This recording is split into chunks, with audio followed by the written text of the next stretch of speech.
Bonjour à tous, nous poursuivons notre tour du stand de Samsung à l'IFA de Berlin et nous sommes avec Mathieu Lanier, le directeur marketing de Samsung France, qui va nous en dire un peu plus sur la stratégie du groupe coréen, notamment dans le domaine de la TV et de la cuisine.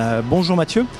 On sort donc de la conférence et on a l'impression que le message n'était pas tant sur la nouveauté des produits, mais davantage sur la volonté de Samsung de donner une ambiance, un nouveau lifestyle à l'univers de la maison.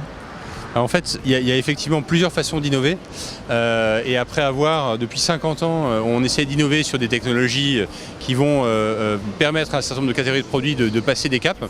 Et notamment, là on se retrouve dans la cuisine, si on se parle des produits qui composent une cuisine, ça fait 10 ans qu'on est leader du froid, ça fait 10 ans qu'on le fait en innovant sur des technologies de conservation des aliments, avec le no-frost, avec de la modularité, avec des technologies comme le Twin Cooling Plus. Mais de plus en plus, on constate que la cuisine, qui est un lieu central de la maison, est un lieu où les consos ont envie d'investir pour avoir des produits qui leur ressemblent. Donc ce besoin de personnalisation et d'avoir des produits qui sont beaux, qui sont modulables, qui peuvent évoluer dans le temps, c'est quelque chose qui est important pour eux. Et donc là, on fait porter nos efforts en annonçant quelque chose qui, sur le papier, technologiquement, n'est peut-être pas aussi révolutionnaire qu'on a pu le montrer dans ces dernières années, mais qui correspond à une vraie attente et à une évolution de la société, où les gens ont envie d'avoir des produits qui sont plus seulement utilitaires, mais qui leur ressemblent et qui vont être beaux.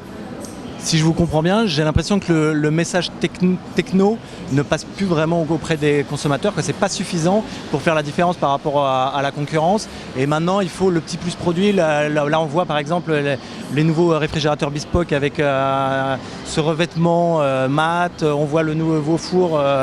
C'est ça, il faut qu'il y ait une différenciation en termes de lifestyle, quoi. En fait, la technologie, la première raison pour laquelle on achète un réfrigérateur, c'est qu'il rend d'abord d'excellents services sur la conservation de ses aliments. Donc à partir du moment où les consommateurs, avec la marque Samsung, ont le sentiment que ce service-là va être parfaitement rendu, je dirais qu'on a coché une première case, mais ça n'est plus suffisant pour aller explorer de nouveaux territoires, pour les séduire. Et donc en allant dans le lifestyle et en allant dans cette modularité et dans ces concepts où le design est beaucoup plus présent, on les rassure d'une nouvelle façon et on répond à de nouvelles attentes. Et en même temps, on a un peu l'impression que Samsung devient de plus en plus premium. On a l'impression que tous ces produits sont très très beaux, mais du coup, on a l'impression aussi que ça va être très très cher. Est-ce que Samsung ne devient pas une marque ultra premium ? En fait, alors Samsung a toujours été une marque premium parce que de toute façon, quand on invente des nouvelles technologies, en général, elles ont un coût avant de se diffuser et avant de devenir plus larges. Aujourd'hui, on est présent, si je parle du froid, on est présent sur tous les segments de marché et on est présent sur tous les segments de prix. Maintenant, quand on arrive avec un nouveau concept, nécessairement, avant d'avoir des économies d'échelle qui nous permettent d'en diminuer les coûts, au début, c'est toujours un petit peu plus cher. Donc là, c'est le cas. On est sur des produits enchassables avec Bespoke, donc qui vont être conçus d'un point de vue industriel pour avoir une profondeur un petit peu moins importante. Le circuit de froid est pensé un peu différemment. On a des panneaux interchangeables. On a une vraie qualité de conservation des aliments avec du no-frost. Donc tout ça, par rapport à un réfrigérateur combiné standard, a évidemment un prix. Mais de toute façon, dès qu'on a des diffusions qui sont un peu plus larges, on a toujours des prix qui baissent et qui finissent par devenir un peu moins importants. On enchaîne avec l'univers des téléviseurs. À tout de suite.